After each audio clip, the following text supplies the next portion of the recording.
Ini seperti ini. Fungsi dari saluran air itu untuk memperlancar ketika ada hujan turun yang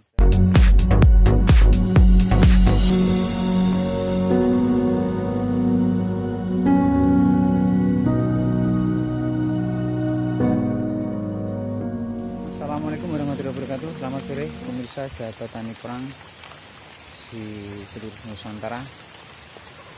Jumpa lagi dengan saya di channel yang sama, sahabat tani perang. Sore ini saya di kebun porang. Ini saya sempatkan untuk ngecek kebun porang. Ini tadi siang habis hujan deras, saya sempat ngecek untuk melihat ada yang roboh atau saluran air yang tersumbat. Ternyata setelah saya keliling tidak ada yang roboh atau saluran air yang tersumbat. Ini seperti ini. Fungsi dari saluran air itu untuk memperlancar ketika ada hujan turun yang deras, memperlancar aliran air supaya tidak menggenangi tanaman porang.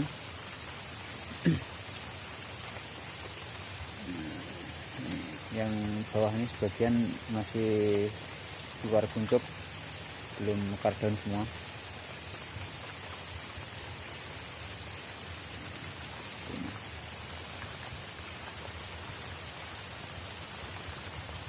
Ini lahan saya, ini dulu saya tanami pepaya California, sahabat tani, tapi baru berumur sekitar 4 bulan baru panen pertama.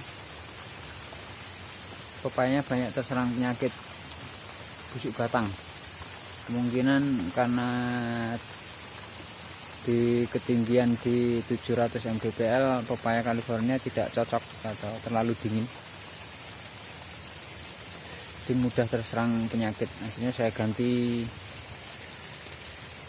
jeruk, dan kemudian inisiatif saya tanami porang sebagai selingan di bawahnya, dan ternyata sangat cocok untuk lahan sempit bila ditanami porang. Jadi hasilnya bisa maksimal walaupun sempit. Tapi saya mau sedikit bercerita tentang tanaman porang ini, dan ternyata akhir-akhir ini banyak dari kalangan yang sebenarnya bukan petani tapi kemudian menanam porang. Ini kemungkinan untuk investasi jangka panjang.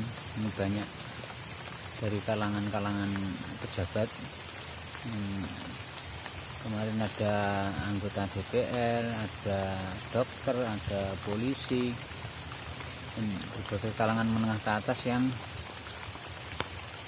antusiasme menanam porang dengan jumlah yang besar. Ini kemungkinan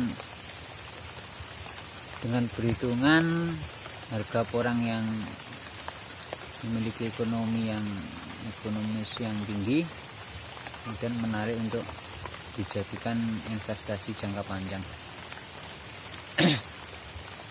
Tapi akhirnya banyak pertanyaan di media sosial. Kemarin banyak petani yang bertanya apakah dengan semakin banyaknya petani yang menanam porang kemudian harga porang akan jatuh. Ini ada sebagian yang menjawab untuk 5 tahun ke depan kemungkinan porang harga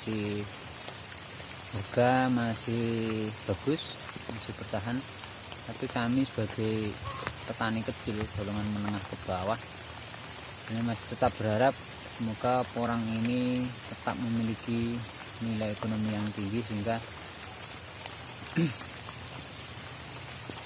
menjadi alternatif petani yang memiliki lahan-lahan sempit yang kurang produktif untuk menanam porang.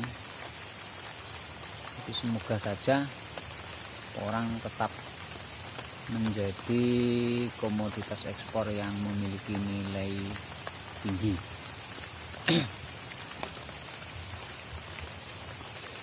Ini harapan kami cuman untuk